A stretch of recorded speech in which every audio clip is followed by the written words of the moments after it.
इतिहास का एक ऐसा शासक जो बहुत ही अपने क्रूरता का जाना जाता है।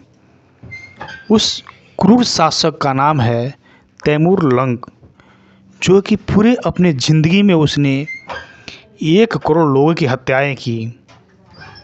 तैमूर लंग, जिसे तिमूर या तिमूर भी कहते हैं, 8 अप्रैल 1336 को उसका जन्म हुआ और उसकी मृत्यु जो है कि 18 फरवरी 1405 को 14वीं शताब्दी का एक शासक था जिसने तैमूरी राजवंश की स्थापना की। उसका राज्य पश्चिम एशिया से लेकर मध्य एशिया होते हुए भारत तक फैला था। वह बरहस तुर्क खानदान में पैदा हुआ था। उसका पिता तुर्गाई बरलस तुर्कों का लोहार थे। अगर हम वही तैमूर लंग की बात करें तो 1336 में ट्रांस एक्सियाना आमू और सर नदियाँ के बीच में एक प्रदेश था, मावरा उनसर में केस या शहर ए सब्ज नामक स्थान में हुआ था। उसके पिता ने इस्लाम धर्म कबूल कर लिया था, अतः तैमूर भी इस्लाम का कट्टर अनुयायी हुआ था। वही हम बात करें तैमूर लंग की भारत आने की, तो तैमूर लंग जो है कि हिंदू राजाओं और शासकों को नष्ट करने के उद्देश्य से 1398 में भारत पर का आक्रमण किया। तैमूर को लगा कि दिल्ली के मुस्लिम सुल्तान अपने हिंदू अधीनस्थों के प्रति बहुत ही सहिष्णुता दिखा रहे हैं। सिंध नदी को पार करने के बाद उसने समरकंद से अपनी यात्रा शुरू की और पंजाब में प्रवेश किया। यह 24 दिसंबर 1998 को हुआ था। अब हम वही बात करें कि तैमूर जो है कि किसका वंश था, तो मुग़ल उज़्बेकिस्तान से आए थे और मुग़ल तैमूर और चंगेज़ खान के वंशज थे। पिता के तरफ से तैमूर और माता के तरफ से चंगेज़ खान के वंशज थे। तैमूर ने मध्य एशिया में उज़्बेकिस्तान के एक मुस्लिम परिवार में 13वीं शताब्दी में जन्म लिया। वह एक गरीब चरवाहा था। तैमूर एक छोटा बच्चा ही था जब उसके पिता की मृत्यु हो गई। उसकी मां ने उसे अकेले ही पाला। गरीबी अपने चरम सीमा पर थी। उनके परिवार में भोजन दुर्लभ था। अधिकांश समय में मुस्लिम से एक ही दिन में भोजन प्राप्त कर पाते थे। पवित्र ग्रंथ तैमूर की सच्ची जीवन कथा उस समय बताते हैं कि जब वह 18 वर्ष एक मेहनती युवा हुआ करता था। विजेता तैमूर किसी राजशाही परिवार में पैदा नहीं हुआ था। वह एक गरीब गडरिया था जो जंगल में पूरे दिन किराए पर अमीर लोगों को भेड़ बकरियां चराया करता था। वे अमीर लोगों उसे खाना खिलाते थे।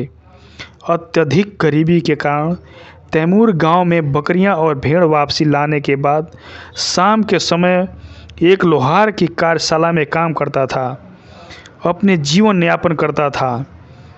इस तरह से दोनों बेटा और मां अपने जीवन निर्वाह कर रहे थे।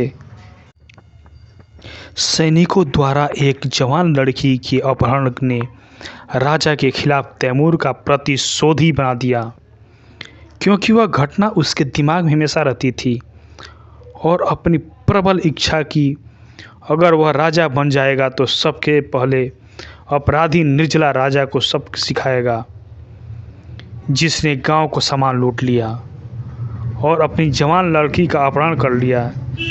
तैमूर अब एक करोड़पति बन चुका था। उसने जंगल में एक कार्यशाला स्थापना की। वह एक कारीगर भी था और खुद तलवारें बनाने लगा। उसने गांव के नवयुवकों को अपना उद्देश्य बताया कि वह उस राजा को सबक सिखाएगा जिसने अपनी गांव की छोटी बेटी इज्जत लूटी थी। मैं एक सेना तैयार करूंगा। जो भी सेना में शामिल होना चाहता है उसे वेतन के रूप में 1 रुपये दिए जाएंगे। उस समय 1 रुपया यानी एक चांदी के सिक्के का बड़ा मूल्य था। कई युवा लड़कों ने सहमति जताई। उन्होंने अपने रिश्तेदार को भी सेना में शामिल कर लिया।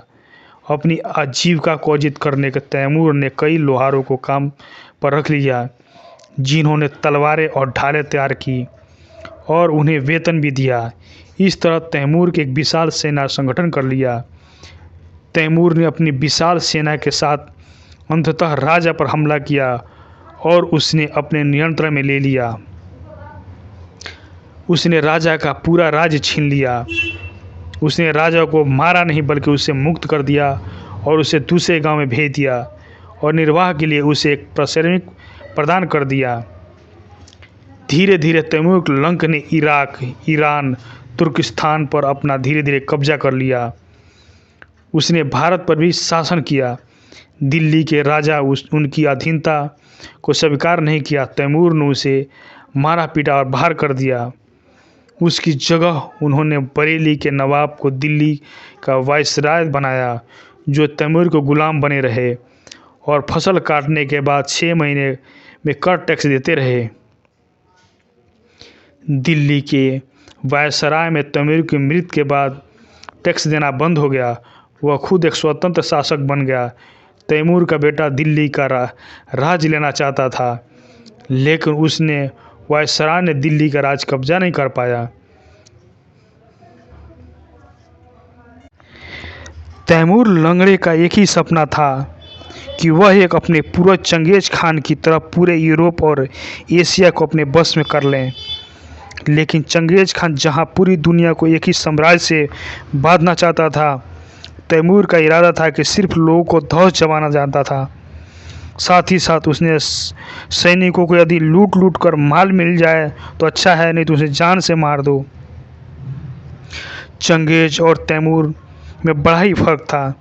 चंगेज के कानून में सिपाहियों को खुली लूटपाट की मनाही थी, लेकिन तैमूर के लिए लूट और कत्लेआम मामूली बात नहीं थी। साथ ही तैमूर हमारे लिए एक जीवन जात छोड़ दिया, जिसने पता नहीं चला कि कितने लोगों को हत्याएं कर दी थी। हिंदुस्तान में उस दिनों काफ़ी अमीर देश माना जाता था। हिंदुस्तान की राजधानी दिल्ली में तैमूर ने काफ़ी कुछ सुना था।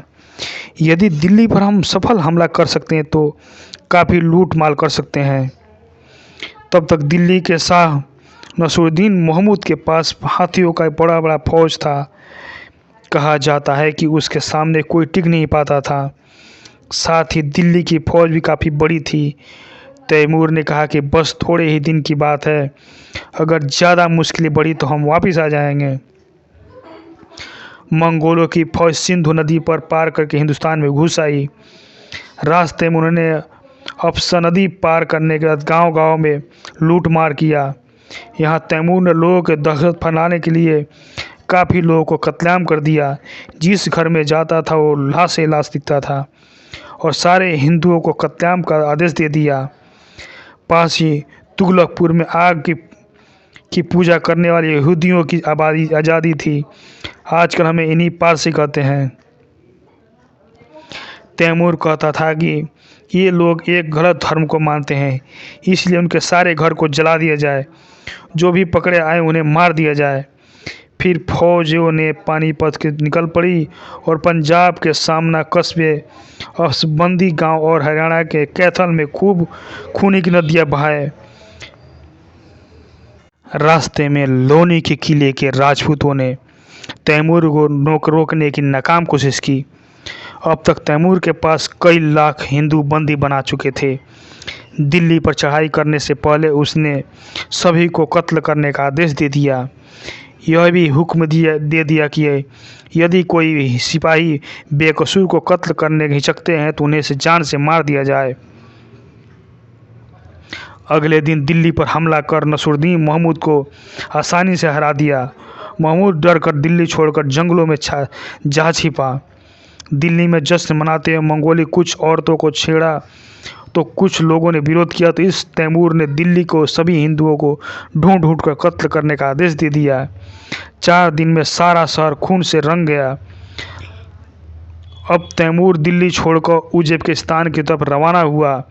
रास्ते में मेरठ के किलेदार एलियास को हराकर तैमूर ने मेरठ में भी तकरीबन 30,000 हिंदुओं को मार डाला। यह सब करने के बाद उसे महज 3 महीने में इन लोगों को दिल्ली को केवल 15 दिन ही रहे और वहाँ पर जितने भी लोगों को कत्ल करता था उसके सारे सिर को एक पहाड़ के सजा देता था। लोगों को पता चले कि तैमूर लंग कितना खतरनाक है। उसकी इतनी डर से सारे लोग कांपते थे और उसकी इतनी डर की वजह से सब कितने राजा तो उनसे हार मान लेते थे। ये थी तैमूर लंग की क्रूरता की कहानी।